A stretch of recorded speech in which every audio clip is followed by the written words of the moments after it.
예, 여러분 오늘은 바울 강의 9번째 시간으로 오늘의 제목은 바울의 종말론입니다.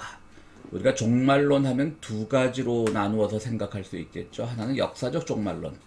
우리가 지금 살아가고 있는 이 세계가, 이 시대가 언제쯤 끝이 나고 우리 예수께서 재림을 하실 것인가 라고 하는 그런 역사적 종말론이 있는가 하면, 또 우리가 개인적으로 살아가다 보면 한 개인의 종말, 즉 죽음에 대해서 완전히 무관심하다. 우리는 죽음을 다 극복했다.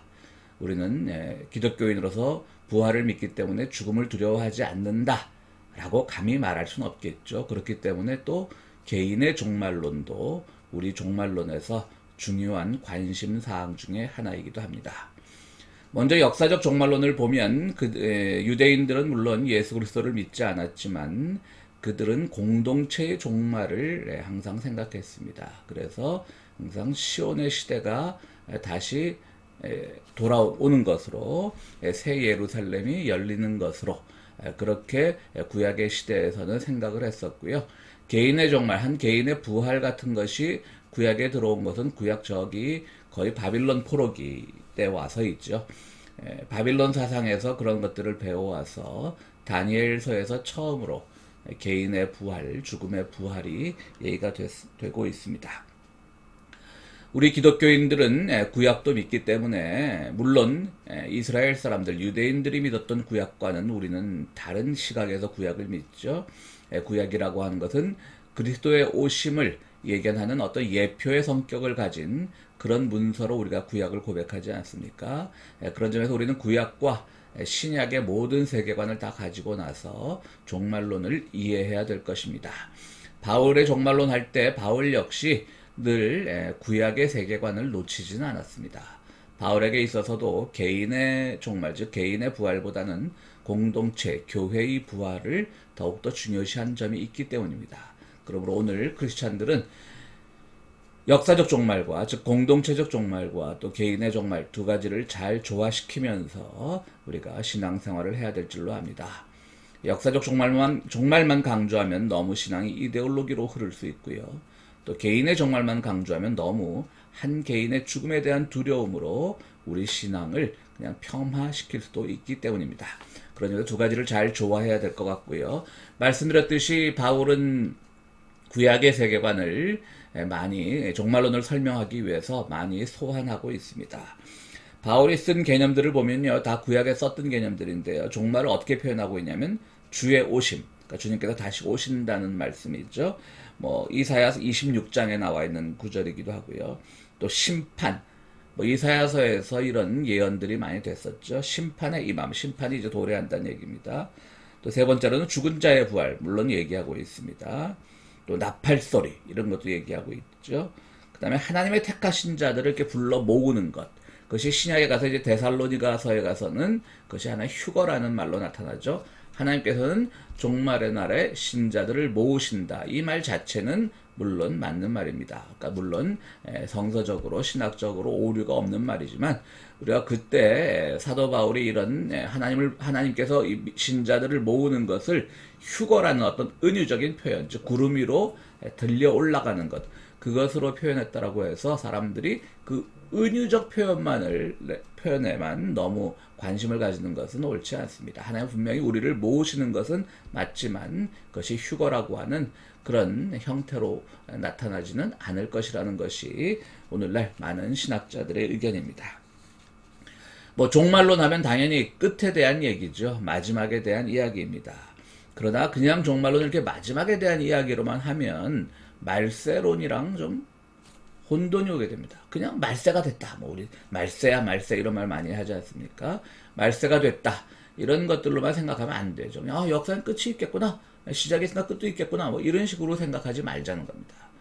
우리 기독교의 종말론, 우리 신자들의 종말론은요, 예수께서의 처음 오신 사건, 그리고 예수께서 십자가에 달리신 사건, 부활하시고 또 성령을 우리에게 주신 사건, 즉 삼위일체 하나님의 사건 속에서 종말이 이해되어야 되는 겁니다. 그냥 시간이 흘러가다 보면 언제쯤 믿지 않는 사람들의 용어로 하면 멸망하겠지. 지구는 언젠가 멸망하겠지. 지금 대기 온실가스 문제도 있고 지구온난화 문제도 있고 이런 바이러스의 침공도 있는데 언젠가는 우리의 역사가 멸망하겠지라고 하는 그런 멸망론이나 말세론으로 가는 것이 아니라 우리 크리스천들의 종말론은 바로 그리스도의 부활 사건, 구원 사건, 더 넓게는 삼위일체 하나님의 경륜 속에서 바라봐야 되는 사건이 바로 종말론이라는 것을 우리는 기억해야 됩니다. 그러니까 종말론에서요, 너무 시간의 의미에 집착하시면 안 돼요.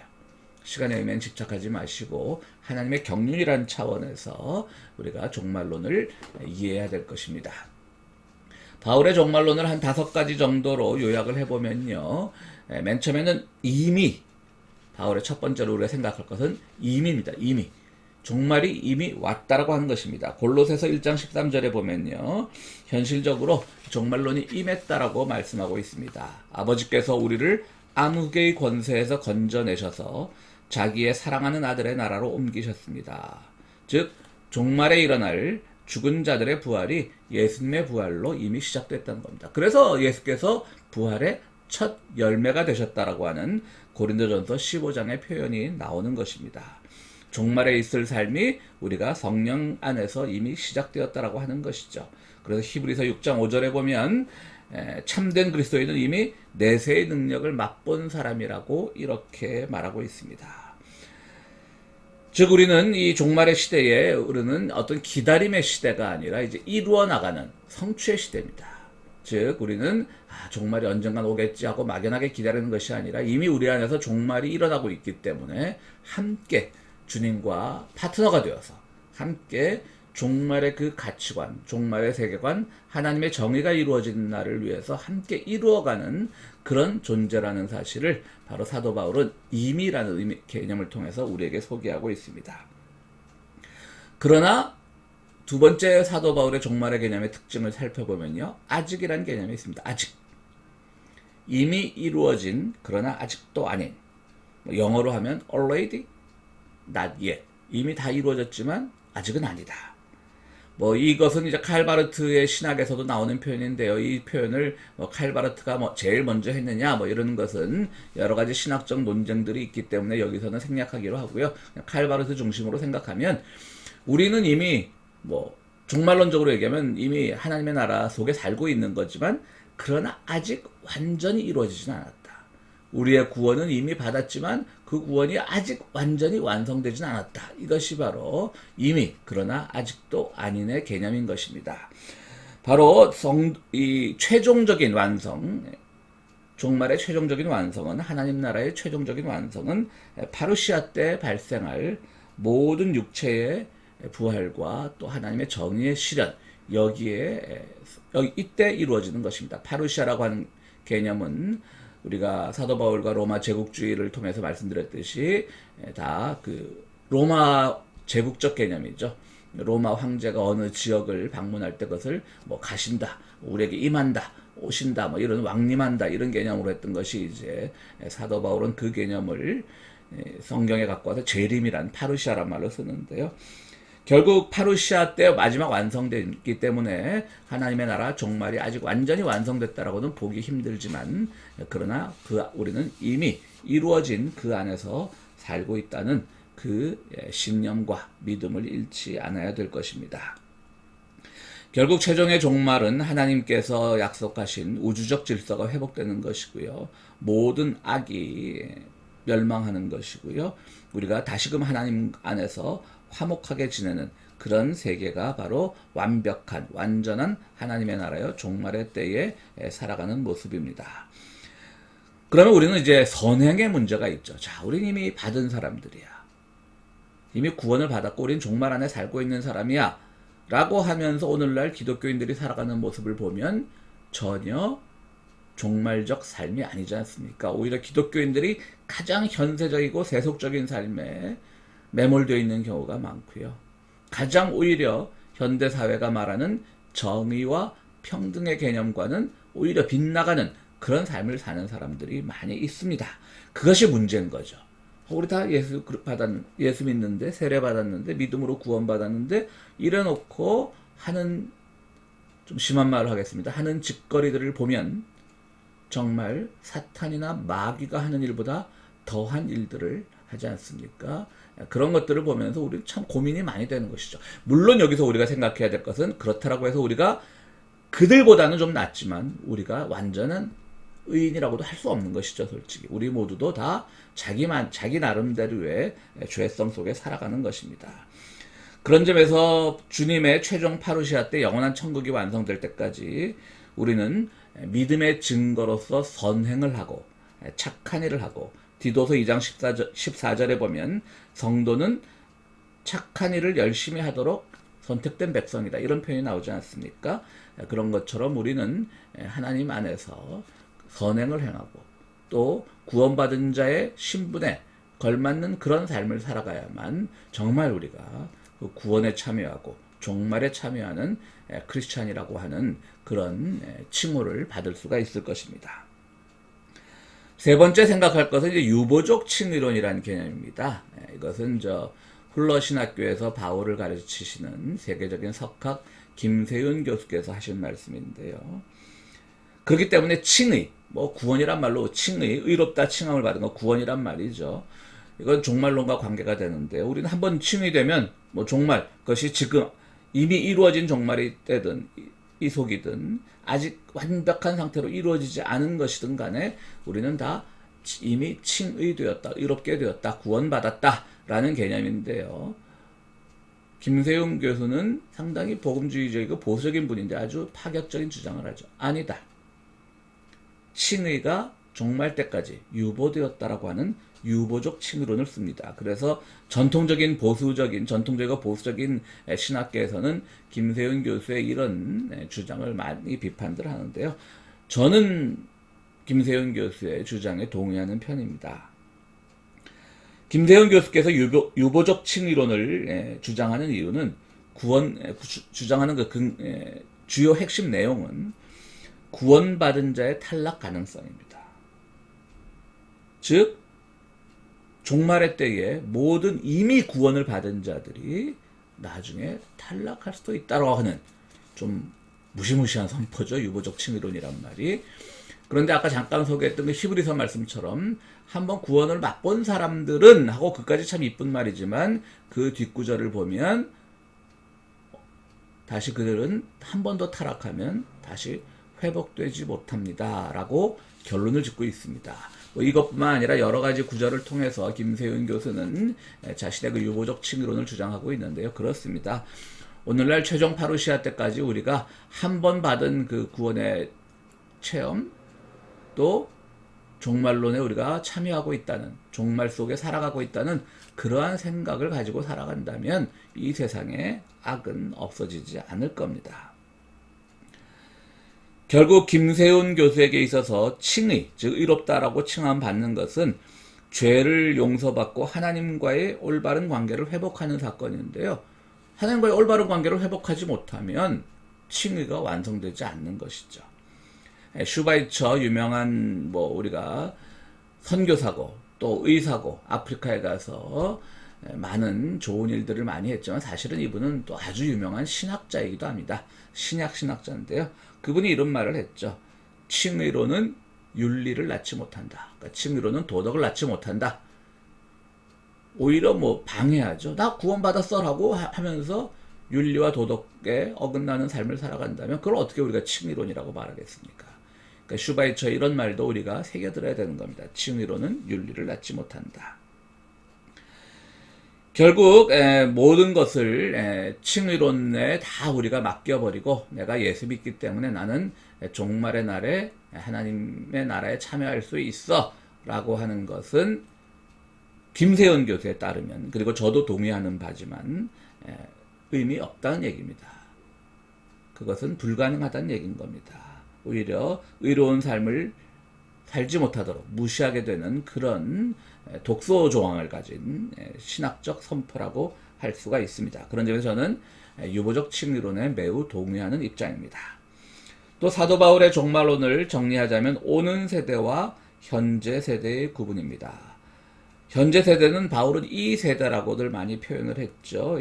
한 7번 정도 나오는데요. 신약성경에서. 이 세대라고 하는 것은 결국 악한 세대라고 하는 것을 말하는 거죠. 악한 세대입니다. 그런데 동시에 또 이미의 시대입니다. 이미 우리가 이루어진 시대고요. 그런 점에서 사도 바울은 이미 이루어진, 즉 이 세대와 완전히 올 세대, 오는 세대가 우리는 동시에 살아가고 있다. 이렇게 말하고 있는 겁니다. 그러니까 뭐 오버랩 된다 그러죠. 뭐 이렇게 겹쳐지는 거, 겹쳐서 살아가고 있다라고 하는 겁니다. 그래서 바울은 고린도 후서 6장 2절에서 예수님은 최종적인 구원의 때의 충만이라고 주장합니다. 지금은 은혜 받을 만한 때요. 이런 표현이 바로 그 뜻입니다. 그러니까 예수님의 어떤 최종 완성의 단계까지 우리는 함께 살아가야 하지만 동시에 우리는 또 이 시대 속에 살아가야 되는 그러한 책임을 갖고 있습니다. 결국 육체적이고 잠정적인 이 세대와 또 앞으로 완전히 성취될 그 세대 사이에서, 올 세대 사이에서 우리는 두 시대를 동시에 살아가고 있는 것입니다. 저는 뭐 보지 않았지만 최근에 뭐 더킹이라고 하는 유명한 드라마가, 한국 드라마가 있었는데요. 그것이 이제 시간 평행 이론에 기초한 드라마라고 하더라고요. 그러니까 지금 이제 구한말의 어떤 왕이, 더킹이 다시 현재에 와서, 그러니까 드라마상의 내용은 현재 세대도 우리가 입헌 군주제를 실시하고 있는 그런 한국에 다시 와서 왕을 하는데 바로 구한말과 지금의 시대가 대비되는, 동시에 시간이 흘러가는 그런 평행 시간 이론에 기초한 드라마라고 한다고 하는데요. 이 드라마는 아주 그냥 유명한 그 김은숙, 우리 김은숙 장로님 아니시고요. 김은숙이라는 작가가 써서 그분이 쓰면 항상 드라마가 히트를 쳤는데 이 드라마는 굉장히 아주 뭐 시청률이 저조했다라고 해요. 뭐 저도 안 봤으니까요. 근데 왜 저조했을까를 생각해 보면 결국은 시간 평행 이론이라는 게 참 어렵구나. 이해하기가 어렵구나. 뭐 드라마를 볼 때는 우리가 간단하고 쉽고 이해 편하고 그런 드라마에 좀 몰입하는 경우가 많지 않습니까? 그런데 아마 시간 평행 이론이라는 것이 조금 더 우리들에게는 깊게 와닿지 않았던 것이 아닌가, 그런 생각을 뭐 안 본 사람으로서 감히 평을 해봅니다. 이것과 뭐 우리가 비교할 수는 없겠지만 이것과 제가 쉽게 설명하기 위해서 시간 평행 이론이라는 말을 가져왔습니다. 기독교인이 오는 세대와 지금 세대를 함께 살고 있다라고 하는 것은 굳이 뭐 정확한 비유는 아닙니다. 굳이 설명을 하자면 시간 평행 이론으로 설명을 할 수가 있습니다. 시간 평행 이론 같다고 뭐 빗대어 말할 수가 있다는 뜻입니다. 스탠리 하워워스라고 아주 유명한 신학자가 있죠. 그분이 이제 듀크 대학, 지금은 은퇴 교수로 알고 있는데, 듀크 대학에 있는 동료 교수인 윌리엄 윌리몬이랑 함께 두 사람이 공저한 하나님의 나그네 된 백성이라는 책이 있습니다. 우리말로도 번역이 되어 있는데요. 여기서 이분, 뭐 스탠리나 이런 윌리엄, 이 두 분이 하는 말은요, 결국 우리가 오늘 이 세대, 즉 이 시대는 하나님이 이 땅에 건설한 식민지에 살아가는 나그네로의 삶이다. 이렇게 표현을 하고 있는 겁니다. 그러니까 뭐 하나님의 식민지 된 백성, 뭐 이렇게 하면 특히 우리나라 사람들에게는 식민지라는 게 굉장히 트라우마로 남아있지 않습니까? 그래서 여기서는 뭐 이 책을 읽다 보면 가끔 그 식민지라는 말에 너무 그렇게 우리가 집중을 하다 보면 조금 몰입이 잘 안 되는 경우가 있는데요. 그분들이 말씀하고 싶은 건 이겁니다. 그러니까 기독교가 언제부터 이렇게 타락을 했느냐? 일단 뭐 우리가 기독교 제국 시대라 그러죠. 콘스탄틴주의와 그러니까 크리스텐덤이라고도 말하는데요. 콘스탄틴주의, 즉 기독교를 공인한 로마의 황제죠. 콘스탄티누스 황제와 기독교 교회가 기형적으로 결합한 시대. 그 시대가 결국은 오늘날 개신교, 비록 개신교는 가톨릭의 전통 안에 있지 않지만 개신교 와서도 마찬가지죠. 오늘날 저희는 개신교가 정말 가톨릭의 그런 크리스텐덤의 그 신학을 무시하는 그런 신학적 입장으로 가야 되는데 초기부터 그렇지 못했죠.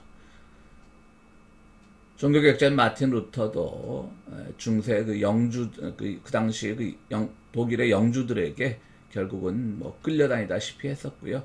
그들의 이익을 대변하는 그런 실수를 많이 했던 것이 사실입니다. 뭐 그렇다라고 해서 우리가 뭐 그들이 이루어진 그런 신학적인 작업까지도 성취까지도 우리가 무시하자는 건 아니고요. 우리 개혁교회 뭐 좁게 보면 장로교, 크게 보면 개혁교회 뭐 시초라고 할 수 있는 칼빈도 마찬가지죠. 그는 스위스 제네바에서 그런 정말 개신교 사회를 만들어 보려고 했지만 그것이 지나치게 거기서 뭐 중세의 그런 무서운 종교 정치와는 다를 바 없는 그런 것들을 행했죠. 저는 요즘 이제 뭐 저는 칼빈을 연구하지 않아서 여기 대해서도 많은 뭐 찬반이 있습니다. 칼빈이 실제로 그렇게 많은 사람들을 뭐 죽였다, 아니다, 뭐 이런 주장들이 있는데요. 저는 칼빈의 실수도 우리가 안고 가야 된다고 보는 겁니다. 칼빈은 성서에 나오는 정말 그런 인물이 아니지 않습니까? 성서에 나오는 인물들도 얼마나 많이 실수를 했습니까? 다윗도 그렇고요. 그렇기 때문에 저는 칼빈에 대해서 칼빈의 그 잘못이 있었다라고 보는 겁니다. 그렇다라고 해서 그가 세운 여러 가지 신학적 입장들이 잘못됐다는 건 아니죠. 어쨌든 이렇게 기독교와 제국은 어설픈 결합으로, 기형적인 결합으로 이어왔고요. 그것이 종교개혁의 전통을 거치면서도 극복하지 못했고요. 오늘날 한국에서도 무슨 뭡니까? 조찬기도회니 이런 걸 통해서 어떻게 보면 더 국가 권력에 가까이 갈 수 있을까? 근데 그 국가 권력에 가까이 가는 건 그렇다고 쳐요.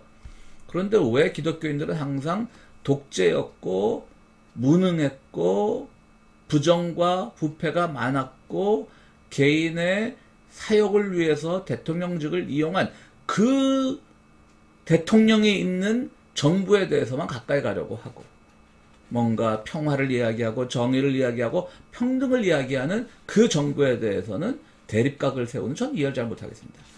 하려면 끝까지 어떤 정부든지 후원을 하든지 아니면 어떤 정부든지 반대를 하든지 이렇게 교회름 일관성이 있어야 되는데 또 얘기가 잠깐 옆으로 샜습니다. 어쨌든 스탠리 하워워서 윌리엄 윌리모는 기독교의 잘못된 것이 바로 그 크리스텐덤, 기독교 제국, 그 다음에 계몽주의가 오면서 이성과 신앙이 통전적으로 합쳐져야 되는데, 함께 가야 되는데, 그것이 계몽주의에 와서 이성 중심의 사회로 가면서 신앙이 설자를 잃어버리고 지나치게 그것이 어떻게 됐습니까? 개인주의화 되죠. 이성의 시대에서 신앙을 강조하면 이성이 지배를 하고 있기 때문에 신앙적인 주장들은 굉장히 터무니없고 가치 없는 것으로 됐던 것이죠. 오늘 실제로 그렇습니다. 제가 이성을 무시하자는 얘기는 아니고요. 그러나 그 이전까지 분명히 계몽주의 이전까지 신앙과 이성이 함께 가는 그런 신학적, 철학적 작업들도 많이 있었습니다. 그래서 어떤 신학의 입장에서 이성을 어떻게 받아들일 것인가 그런 고민들도 많이 했었는데요. 그것이 무너진 것이 또 오늘날 교회의 위기를 가져왔다고 얘기합니다. 결국 개인주의로 흘러버리게 됐던 거고요. 그러면서 이제 하나님의 식민지 된 백성, 하나님의 나그네 된 백성을 얘기하는 겁니다. 하늘나라의 식민지란 우리의 시민권은 하늘에 있다고 하고는 빌립보서 3장 20절의 말씀에 대한 해석이고요. 우리는 어쨌든 하나님 나라에 속한 사람이지만 이 땅에 살아가야 되기 때문에 이 땅에서는 정착해서 안주하지 않으면서도 또 동시에 이 땅의 현실에 영향을 받고 있지만 현실적 비판에 우리가 앞서서야 되고, 기독교인들 비판하지 말라 그랬다고 정부가 악하고 잘못 나가는데 비판하지 않으면 되겠습니까? 그것을 우리가 또 비판해야 되고, 또 이 땅의 타락에 저항하지만 또 하늘나라의 진리로 혁명을 꿈꾸는 하나님의 백성으로 살아가야 된다. 이렇게 얘기를 하고 있는 것입니다.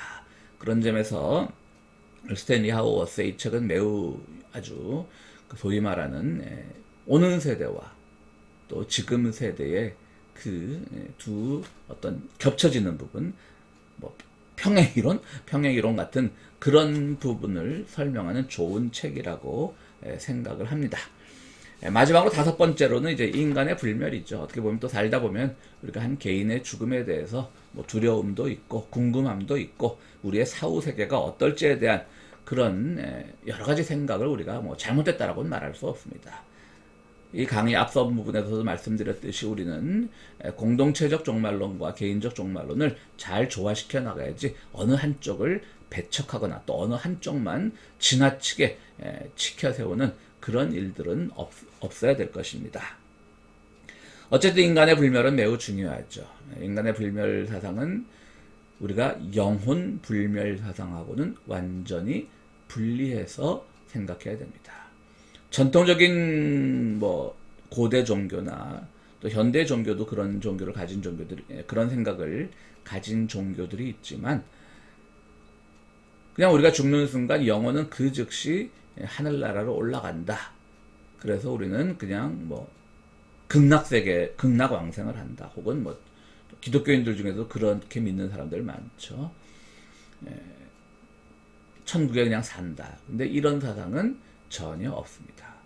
칼 바르트는 디모데전서 6장 16절을 인용해서 우리들에게 이렇게 얘기하고 있습니다. 영혼의 불멸은 하나님만이 불멸하는 것이지 인간의 불멸은 없다. 그러면 우리 인간은 우리는 그냥 죽어버리는 거냐? 그렇지 않죠. 인간의 불멸은 없지만 하나님께서 선물로 주신 것이라고 하는 것이죠. 그래서 아까 말씀드린 바르트라고 하는 그 신학자는요, 영혼은 죽지만 우리의 한 개인 자아의 연속성은 죽음 후에도 지속된다라고 또 보고 있습니다.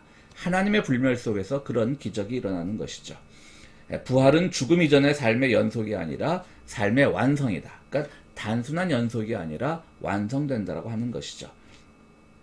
결국 이런 모든 생각을 할 때 우리는 어떤 개인의 죽음과 부활 이론을 믿어야 되는가? 현재적 부활론? 그냥 죽자마자 부활한다? 일종의 영혼불멸설과 너무 비슷해버리죠. 그 다음 또 미래적 부활론. 완전히 예수께서 재림하실 때 우리가 무덤 속에서 일어난다? 그건 또 너무 우리 크리스찬들에게 좀 두려운 일이기도 해요. 그래서 한동안 또 크리스찬들은 화장을 안 하지 않습니까? 야, 나중에 주님 오실 때 우리가 다 부활해서 일어나야 되는데 우리 뼈가 다 죄가 되어 있으면 어떻게 우리가 일어나느냐?